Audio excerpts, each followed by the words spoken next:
Good morning. My name is Mike. This is the Aud Pod, and today we're going to be talking with Sam Demma. Sam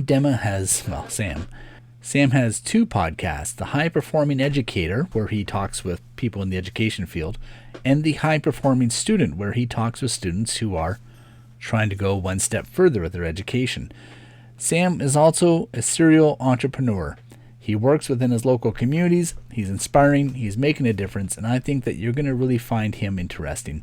So do me a favor, take a few moments, go and listen to his podcast, give him a 5-star review, and then hopefully you'll find him just as interesting as I do. But enough of me.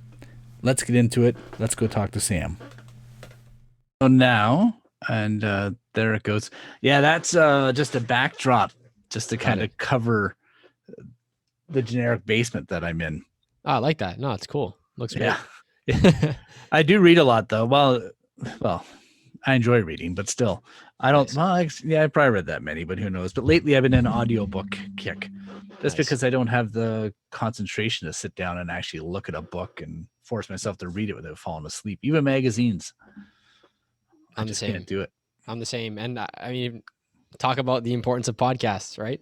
Yeah. Oh, for sure. And then once I got the reason I started this podcast, I called it the Aud Pod, because I want to review audiobooks and get like audiobook authors on there, but it was too difficult.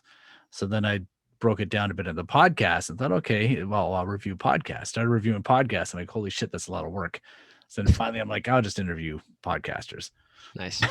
And it seemed to be a niche that worked out well. There's a few guys that do it, but I thought it was kind of interesting. And this could be the foundation, right? Maybe this leads you into interviewing people that also have their own audiobooks. Like it could be the foundation, right? Yeah. Well, once again, it's finding the time. Yeah, it's so true. Because, everyone works. That's the problem. But I'm getting one step closer to retirement once I get my wife fired. Nice. That's the plan. But let's talk about you. So you have a cloth background as well, too. It all works out for you well. I mean, it looks good there.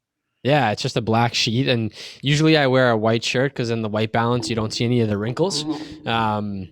So with the blue, it's not as crisp, although it still does a pretty good job. Yeah. So if you want to give me a 30-second blast of, okay, you have two podcasts, though, right? Yeah.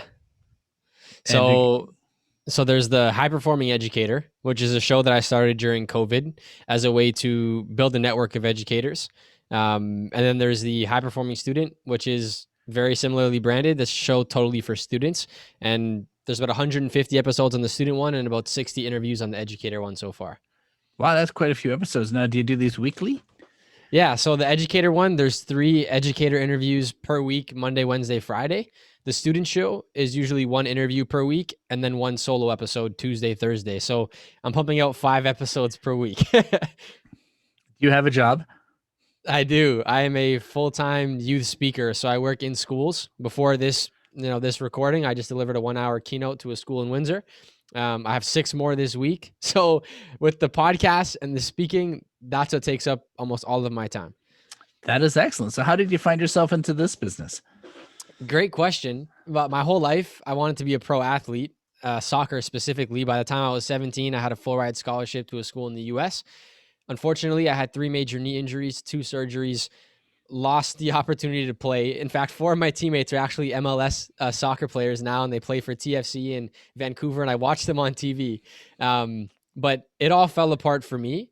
Was lucky that I had a grade 12 educator who directed my passions towards service work, which led to an organization called Pick Waste, where we started picking up trash for 1 hour once a week. After filling close to 2,000 bags of trash and not getting featured on the news, teachers started reaching out saying, come speak to our kids about the importance of volunteering and giving back. And I started speaking when I was 17. When I turned 19, I decided to formalize it and start a business around it. I love doing it selfishly, and selflessly, kids love it as well. And so do educators in schools. And that's really what got me started in the space. Dude, trash is my life. Seriously, I love it. Have you ever read the books by Andy Mittner called Secondhand World and Trash to Treasure? I think they're called. No, tell me, what's it about? Is it? I'll find them and I'll send them to you offline. Well, not send you Cool. the books, but I'll tell you what the author and the titles are. But yeah, Cool. they're basically books about recycling and how to get more trash off the planet. Like I'm in the e-waste business. So Oh, really? my business is trash and I love it. Okay, It's cool. Yeah, we pick it up a lot outside. oh yeah. Well, if you get e-waste, I'm always looking for homes for it. We're not here to talk about that. We're here to talk about you. So that's a really interesting story that got you into it. And so it was just kind of your volunteerism that just led you into a full-time job. Yeah, exactly. And I think one of the problems with school right now is that we get given this little book that says earn 40 hours of volunteer work, but no one stops and tells us this is why. Like, this is why this stuff is so important. So a school would bring me in if they're interested in creating a culture of hope and service. That's really what it's come down to so far. Fascinating story. I think that all kids should do volunteer work just because they need not just the hours. They need to discover what empathy is. 100%. And I feel like, you know, it's a selfish act. You feel good doing something for someone else. You know, it just internally makes you feel great. The other person feels great because you're helping them and the world as a whole improves. I think it was Muhammad Ali who said, our rent here on earth is paid by our service to others. So I feel like even if it's just a small thing that you do, whether it's picking up trash 1 hour once a week, it's a great way to give back and feel good about yourself. So yeah. Oh yeah, 100%. That's one of my favorite hobbies to do when I'm out. Just Cool. I think it pisses my wife off because I'm always bringing home bags of garbage or picking up anyway. But what do you find when you are making these podcasts? Then how are you arranging to find the people to interview? Great question. So in the educator space, which was a show I started back in March after COVID hit, I've opened up the potential guest as anyone who works with a young person. So this could be a principal, a state association president, a teacher, a guidance counselor, a janitor. If they're in a school, if they work with young people, they are a potential guest for the show. The second criteria is if they want to do it. So I don't force any educator to come on the show because a lot of them will tell me this isn't really for me. I just don't like being interviewed. To which I've actually created a second opportunity where I do a written article that they feature. So if they say no to the podcast, we get them on an article. The goal for me is to create with that podcast is to create almost like the Forbes for education. So entrepreneurs all want to get featured on Forbes. I think it's this golden veil thing if they get featured on Forbes. I want to create the platform for teachers because I think teachers' work is just as important as an entrepreneur's work.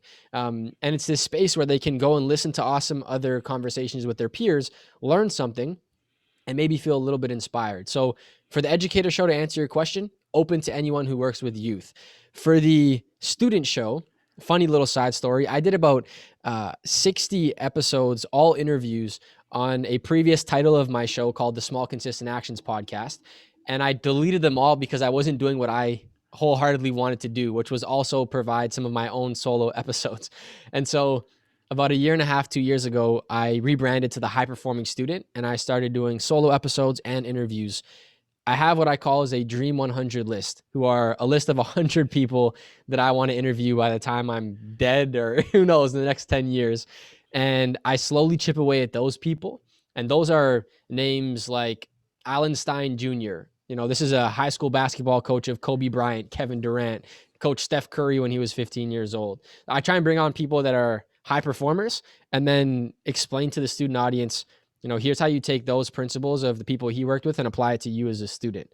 So the guests on that podcast are all just people that are high performing in different areas of life. I guess, do you put everything on a website first off? Yeah. So I have highperformingeducator.com, which is the platform for the educator stuff. There's a podcast tab there where you can check out the podcast and there's all links to where you can listen. And then there's also the article section where you can go and read of the people who didn't want to be featured. And then on the student side, the high performing student website's being built right now because I have a much grander vision than just the podcast for that one. Although if you go to samdemma.com and you hit the podcast link, the high performing student stuff will pop up right there. Okay. And now when you're sourcing these, are you using LinkedIn at all? For guests? Yeah. So it's very hard to get like huge names on the show or any name who thinks they're significant on the show. So the way I go about it is trying to find their personal website. That's the first thing I do. And typically they might have their personal email address on the contact page. Sometimes on their contact page, it will say something like, for booking requests, please email Nancy at xyz.com. And I know it's not their email. The So manager. Yeah. yeah. So I take an educated guess and I instead send an email to their first name at their website URL.com. So that's what most people use. So if it's samdemma.com, it's probably sam at samdemma.com. So I will send an email there. And instead of writing an email, I will film a 30-second video explaining something of theirs that I have read, something that I have watched, why I think they're a perfect fit, and how I'd like to help them sell their books and products in front of my student audience. Now, the reality is, I don't know who's buying what or how many people are selling, but when I say I want to bring you on to help you sell your stuff, people are like, dude, let's do it. So on the student side, that's how I've been doing it. On the educator side, I make a small ask at the end of every single podcast episode. Right after I stop recording, I say, hey, all my past guests have come from people like you telling me who their friends are. Do you have the name of 3 other educators who you think would be an awesome fit for this show? And it's all come from word of mouth or referrals so far for the educator podcast. Oh, that's excellent. And can I ask you how many downloads you've had? Do you feel comfortable sharing that number? Yeah. So the educator one was started in May. I think there's roughly 3,500 downloads so far. And then the student one has been running for close to 2 years, and there's roughly 35,000 downloads. So Dude, those are fantastic numbers. Like those are numbers that you can get sponsorships for. they're starting to grow, and it's funny. So I've been waiting to find a very strategic aligned partner. The student show is averaging about 4,000 downloads a month now. It took me a while to get there. The educator one is just like brushing near the 1,000 mark. But yeah, in the next couple of months, it could be something to explore. That's a great point that you raise. Yeah, well, that's if you want to go that route. I mean, it's unless you're using it really just to promote your own self as a speaker. Yeah. I guess it depends on if your advertising time is worth the money that you're going to get compared to what you can push yourself to do. Yeah, true. And can I ask what kind of hardware are you using there? Yeah, absolutely. So for my microphone, I have a ART 2100 audiotechnica. I did a lot of research on YouTube, and I found that this one next to the Shure 500 was like one of the best mics for audio. I don't actually have a pop filter on it, so my P's and S's might be a little sharp right now. For my camera, I have a Logitech Brio 4K webcam. It's about $200, nothing too crazy. And then I have newer lights. I have 2 of the LED lights. And then in terms of computer softwares, so just like you, I use Zoom to record all of my audio. I then take that MP3 file, upload it to GarageBand, and I will do all my post edits and chopping things up over at GarageBand. I'll export that, and then I upload it to Libsyn. Libsyn is the podcast host that I use to distribute the episodes. Yeah, that makes sense. I find that I prefer to put WAV files into Nice. GarageBand myself, just because I find they're Sounds less better. compressed. Yeah, But true. that's it's all personal preferences at that point. Yeah, you're probably right. To be honest, I I probably didn't watch enough YouTube tutorials. It's a good point. Well, dude, it's your podcasts sound great, and the guests sound good as well too. And I guess you just have to tell the guests, please use a proper microphone, a headset, so you don't hear echo. Because I hate it when you do an interview and then you're like, I can't use this. It's garbage. Yeah, I've had to redo a couple of them, and I feel bad with educators, especially when I reach out and say, hey, this sounded really bad. Can we do it again? But something that I found really helpful as well, in the top left corner of Zoom, there's a little button on the screen that says turn on original sound. And if you click that button, what happens is when you export the interview, it doesn't compress it at all. So sometimes Zoom, when you finish a download, it compresses the file. If you click that button and you turn on original sound, when you export the file, it gives you the exact audio that the person spoke into their microphone. Okay, I don't see that. I'm looking at it right now and I do not see that. It's a setting that has to be changed. So if you go to zoom.us and you go under, gotcha. yeah, and you go under settings, it might take you a while to find it, but in there, there'll be a little setting that says enable original audio. If you turn that on, it will dramatically increase the quality of the audio that comes off Zoom. You do have to have a strong Wi-Fi connection, or even better, an Ethernet cord, just to ensure that the call doesn't drop, but it makes a significant difference. Well, thanks for the tip. That'll come in quite handy. And now, what are you listening to yourself? Great question. There's a podcast I've been listening to since I was 15 years old when I still wanted to be a pro athlete. It's called the Sports Motivation Podcast.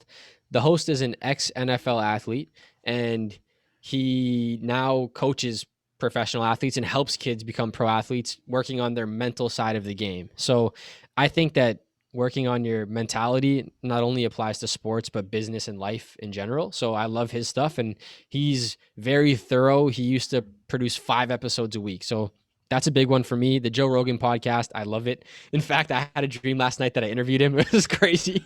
That one's a big one up there for me. I'd say those are the 2 that I listen to the most. There's also one called The Naval Show, Naval, and this guy talks a lot about tech. Those are like my top 2 if I had to narrow them down. I've never heard of the Naval Show. That's interesting. I'll have to look it up. Yeah, check it out. Yeah, this is one called Pivot, which is like a business tech show.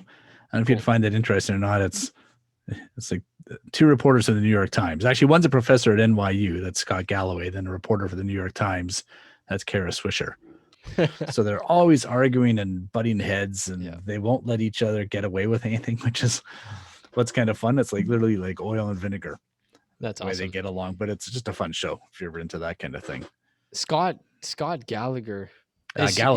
Galloway. He's also an author. He's written multiple books. Okay. Yeah. He's written lots of stuff. Like he's a business professor at NYU. Yeah. He's on the board for Twitter and all these big companies and such. And he's made all his money from investing. And nice. Yeah, really interesting dude. It's just I stumbled across them just accidentally one day, and I'm like, oh, this is fantastic. And the interviews that Kara Swisher does, she's always interviewing people like Bill Gates and Mark Zuckerberg and all these big names in tech. Wow. So when you listen to her podcast, it's called Sway. And it's literally like, if you're into the art of interviewing, she is so subtle the way she just gets these guys to open up and tell everything. And sometimes she'll get in arguments with them. Sometimes she won't, but she's a confrontational person. Cool. Oh, it sounds great. I'll check them out. That's awesome. Yeah. But I think, basically I got everything I needed here. I'm going to cut a little bit here and there, but I just want to shoot the shit and go from there. Now, where do you think, where do you want to take this podcast? Like in 5 years from now, do you think the podcasting is going to be the bulk of your business, or do you plan to do more speaking, or where would you like to see yourself? Yeah, great question. I have a huge vision for all 3 of the aspects of the business right now. So the high performing educator, I mentioned it earlier, but I want it to become the Forbes of education. Right. Now, Forbes is a global multimedia platform. So I don't see it just being a podcast. I see the podcast being one branch of the project in terms of the high performing educator. Other branches would be the featured articles. So for everyone who doesn't want to do a podcast but wants to do an article, they'll have the opportunity to do so. I'll have a team of writers and journalists actually taking these educator stories and turning them into like beautiful stories, instead of right now, which I'm doing is just sending a Google form and having them answer the questions and copying and pasting. It's very basic. I also want to lean towards the articles on the educator side in the future because it's very scalable. Whereas podcasting, an hour is an hour, and you have to give, thousands of hours to have thousands of conversations. So there'll be the podcast, there'll be the featured articles. There'll be an annual event in the summer called the High Performing Educator Summit, virtual right now, but hopefully after COVID passes, it'll be in person. There'll be a high performing educator of the year where I fly out to a school and give a huge award to a specific educator who's gone above and beyond to support her school students and staff. So those are some of the ideas that I envision in the next 5 years on the educator side. On the student side, I'm doing some research right now on what I believe is the high-performing traits that make up a high-performing student. And I have an assumption, but I'm testing it by interviewing these people like Alan Stein Jr., the basketball coach. And I spoke to Dr. Ivan Joseph, who's a self-confidence expert, has a TED Talk with 20 million views. And I'm trying to bring on big names. And then I bring my assumption up in the conversation. And I say, this is what I assume makes up a high-performing student. Do you agree, yes or no? And after I have these 100 conversations, I'm going to be able to confidently say, these are the 6 traits. And then I'm going to take each of those 6 traits, break them down into mini modular courses. So a student can go on the high performing student website, look at all the research interviews, and then say, wow, I'm really confident at public speaking, but I suck at my emotional intelligence, and they can take that one mini course to improve that aspect of their life. So that's a huge project, because with each of those 6 mini courses, I'm going to have to prove that I've found kids who have a lack in that skill, and then be able to coach them enough so that they can, build that new skill. And I'm going to have to do it in all 6 areas before I create it all online. So that's like a 5-year plan for that one. And then I envision both of the podcasts and platforms becoming vehicles for me to speak more. I believe I have a gift for speaking, and I want to share it as much as possible. And I think that building an audience of both educators and students is the best way to continue my speaking in education. And a lot of people have told me, don't discount corporate. There's lots of money in corporate and blah, blah, blah. I have absolutely no interest in speaking to adults. There's nothing wrong with it. It's just, for right now at this stage of my life, it's just not my thing. And if it changes when I'm 30 or 40, I'll definitely make a pivot and sell the other 2 brands. But right now, this is what it is, and I want to take it all the way. Oh, you put a lot of thought into that. I You should appreciate almost it. change the name to Hype. So if it's High Performance Educator, just add the Y and then HYPE. That's a good point. Well, you don't have to use it. A branding perspective, it sounds great. Yeah, well, High Performing Educator is such a long name. That's Yeah. the thing. It takes up lots of big, long URL. Yeah, it's so true. So you want to be like a Tony Robbins kind of thing? Is that how it's going to work out? I want to be Sam Demma. I just want to be what I am, but I aspire to do a ton of speaking, specifically in the niche of service education. So if a school does bring me in, it's to increase their student engagement or to get their kids hyped up, no pun, on volunteering and giving back. And then there'll be a second lane that's all about self-improvement or, self-development, which could be compared to someone like Tony Robbins for sure. Yeah. Well, have you talked to Pinball Clemens yet? No, I haven't. He'd be a great guy to go after too, because he's always pushing the same thing, like athletic engagement and working with youth, and he'd be a great guy to talk to. Yeah, I know he speaks a ton as well, and I actually read about him in another book called Momentous by this young girl named Hannah Alper. She started making a change when she was 9 years old. Wow. And so he's in her book. That's the first time I heard about him. But yeah, you're right. I'll definitely reach out, and you can bet I'll go on his website and, type in pinball at pinballclement.com and send him an email with the video and hopefully get him on the show. I appreciate it. Yeah, well, his name is Mike, but okay. I would start there almost. Is it Mike? I'm pretty sure it's Mike. Michael Pinball Clemens. Yeah. Okay, cool. Yeah, he's just a crazy, it's just such a motivational person as well too. Yeah. No, it's very true. Have you spoken to him, or you've just heard about his work? I've just seen him on, whenever he's on TV, I stop and then I watch it, and I'm like, or on the radio, whatever, because I just find him engaging, nice. And informative, and just a really interesting guy. And you look at him and you don't think much about it, and he's like a shorter dude, but he played in the CFL. Yep. So he was competing against all these larger people, and he just dominated it, and then he ran with it, and now I think he makes his living doing speaking as well. There's another guy who I think you would enjoy, Orlando Bowen. He's a huge speaker as well. I believe he does work with pinball and the Pinball Foundation, because he was also a CFL athlete. Orlando was actually beaten to an inch of his life, two cops planted drugs on him and then beat him to an inch of his life. And he took it to court, and thankfully he was able to overcome the decision. But he now couldn't no longer play in the CFL, and now he speaks to kids about forgiveness and resilience. And crazy story, amazing speaker, super inspiring. Yeah, that's interesting. I never even heard of him. That looks really interesting. Yeah, check out his website and stuff. He's and super humble guy, super down to earth, super cool dude for sure. Well, thanks very much. I appreciate that. But dude, I think that's all the information I needed. I think I can make a quick 25-minute podcast here. Where can people find everything that they need to know from you? Great question. Just go to Sam Demma. That's DEMMA.com. I'm not really on social media much right now, aside from Twitter. If you do want to find me on Twitter, it's just Sam_Demma, but you can find all that stuff on the website. Okay, good to know.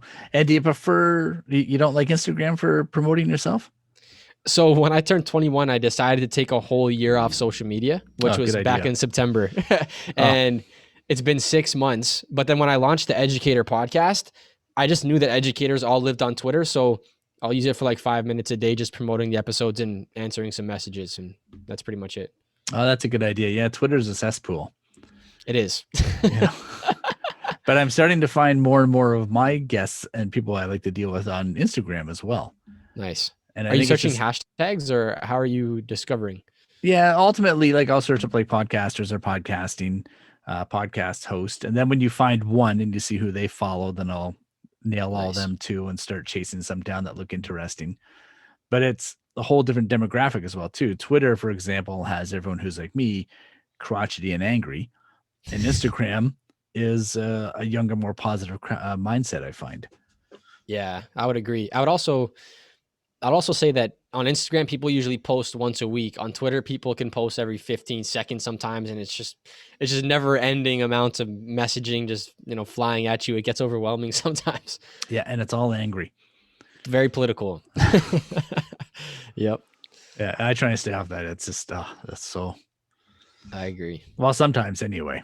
Yeah, it's you get on there sometimes, and I find it really affects your mindset. That's the good thing with taking a year off social media, is that you are what you are surrounded by. You are what you eat, what you consume, right? And if you're consuming negativity all the time, then you're just going to spew out negativity. I also found that personally at a young age, a lot of people have an ego, including myself, and everyone has an ego, but when you're young, sometimes it rears its head a little more. And when I just first started speaking, I felt the need to post things online and of me on stages saying, "Oh, look how great I am." I didn't actually say that in the comments, but that's really the intention subconsciously behind it. It's like, let me post this picture in front of all these kids so I can feel great about myself. And whether it's posting a picture on a stage or, posting a picture of yourself in a certain way so everyone hits the like button and comments, right? It comes down to you being a little insecure and having an ego. And so I thought, wouldn't it be cool if I could try and dismantle that need to feel validated by others by just stopping all my posting for a year, and furthermore, take the 3 hours per day that I spend on social media, which is over 1,100 hours a year, and instead take that time and invest it into learning more about the things that I care about, into building better relationships, into making sales calls, and, working on the 2 businesses I want to build. How different could my life look like in a year, an extra 1,000 hours of work? So that's what kind of went behind that decision. And I'm loving it. The first couple of months, I felt really disconnected, and I don't even know if I want to go back to using it much after this 1 year period ends. Yeah, well, you almost need to put it in your calendar and say, Sunday morning, 8 to 9, I'm going to go on Twitter. Very intentional. And only to attract new clients. And then Facebook, maybe Sunday evenings or whatever your downtime is. Because the worst part is when you sit there and you're just using it to kill time, and then all of a sudden 3 hours have gone by, like I said, and your kids are starving, your dogs wants to go for a walk, and you're like blew the whole afternoon. Yep. That's so true. Yeah, it's such a kick in the balls. And have you talked to Paul Davis at all? Ever heard of that guy? I know Paul Davis has a ton about safe social and, using social media properly online. I haven't actually seen him present. Maybe like 10 years ago when I was in high school, he came in and like scared all the kids, and we were all like, "Oh my God, we gotta be careful what we do online." But I would be lying if I say I remember it was actually him. It was so long ago, I can't remember who did it, but I know he does a ton of work in that space. Yeah, he's also an interesting person. Like, he's a close friend of Karen's and mine, and we talk to him all the time. Oh, cool. Really interesting dude, in case you want to chase that down. But yeah, I think I got everything I need, man. It's we all fit it into like half an hour, and we're good to go. I have to go get our coffee and finish these computers here. But it was really nice meeting you. I'm looking forward to hearing from you again. I'll send you those books. Cool. Like, I'll just email the author. I think you might like those. True. Well, Mike, it was great to meet you too. I look forward to chatting with you again and also interviewing Karen. So thanks for reaching out. This was a lot of fun, and let me know when the links are live and I'll tune in. Hey, dude. Take care. Enjoy your day. I'm going to hit stop here. Just stay on just for a quick. Well, that was fun. That was Sam. And I think that you should go and give his podcast a listen. Give it a 5-star rating wherever you find your good podcast. And join me. Well, first off, I have to tell you, I'm going to take a break for a week. And I'm going to start making these podcasts every 2 weeks instead of every week, because it takes up a lot of time, and I just don't have the time right now. So join me in 2 weeks. And then we'll have another really interesting interview for you from the Aud Pod. Take care. Talk to you soon.